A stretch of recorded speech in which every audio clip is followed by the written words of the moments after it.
Привет, ты на канале Hardrest Info. В этом видео я вам расскажу, как сделать сброс до заводских настроек на устройстве iPhone 17 Pro. Для этого зайдемте в приложение настройки, прокрутим вниз до пункта основные.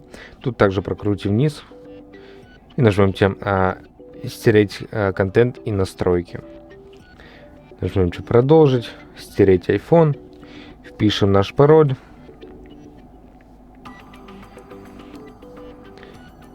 Можем пропустить резервное копирование. Затем впишем пароль от нашего iCloud. И после чего надо будет подождать, пока наше устройство перезагрузится.